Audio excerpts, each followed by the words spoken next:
you to Damon Coupe, our new tennis coach who rose above the other 85 applicants and was hired. Welcome aboard. Welcome to San Luis Obispo. And why do you think they chose you, Damon? First, thank you very much for having the opportunity to do this, and I'm very excited to be here. I think my background of coaching, coaching at some top schools, being a head coach in the past, certainly helped with their decision to hire me. And I think that my passion, my energy, my vision of the program I want to have and where I want this program to go, is very clear. And I think that during the hiring process, I think I was able to explain that to them and give them an idea of what I want to do and who I am and how I coach. And I think that, when I met with the girls, they were very responsive. And so I think, with the new athletic director, he and I share a very clear vision on what we want to do here and where the program should go and some of the things necessary to make this program even better than where it is now. Well, so you mentioned, you explained to the girls how you coach. How do you coach? How do I coach? It's funny because I have a line that I use with them, and it's, I will push you harder than you've ever been pushed before, but I will always be your biggest fan. So, that's where I'm going to demand discipline. I'm going to demand, that they give me their best of what they have that day. Just constant competition out there, but having a great time doing it. And then, in terms of being their biggest fan, if we're working hard and we're putting in those dog days, where it's tough and we're doing 100 cross courts or whatever, if they hit that shot or that little light goes off in their head, I'm going to see that and run over from 3 courts and high five them and let them know, great job. That's what we're trying to accomplish. We're trying to get better every day, and so making sure that I'm going to be hard on them and push them, but know that I also support them 100%, and I want them to be successful. And what is your background as a coach? You mentioned you were you just came from Washington where you were an assistant coach. I have a long, coaching history. I began as the assistant coach for the men at Sacramento State, and halfway through the season we were 5-10, and the head coach was removed. And it was the day of my grandmother's funeral that I was informed that I was the new interim head coach, so that was a little difficult, but I met with the team and they responded great. We went undefeated, won our conference, made the NCAA tournament. And I was still learning how to be a coach at that time, but I figured, okay, this is something I might be good at. And it was really in my blood and I loved it. And then I went to Fresno State to be the assistant there for 2 years on the men's side. And really learned a lot of the organizational aspect of coaching. The coach there was very big on preparation in the office in terms of, having practice plans, just having things organized before we go out. And so I was really able to learn a lot there. And then I was able to, I switched over to the women's side. I had the opportunity to become the head coach at Santa Clara University, where I did that for 2 years. And my first year there, we actually tied the school record for most wins. They had gone one match under 500 the year before I got there with the same team, and we tied a school record my first year there, 16 wins.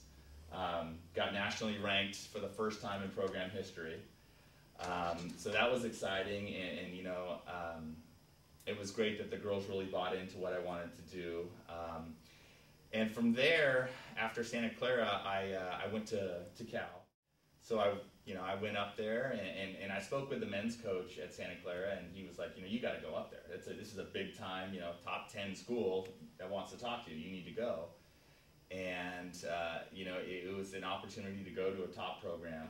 At Berkeley, we went to the Final Four, and I have a nice little trophy. That's exciting. And we beat Georgia at Georgia in the round of 8. So that was exciting to beat them on their home courts.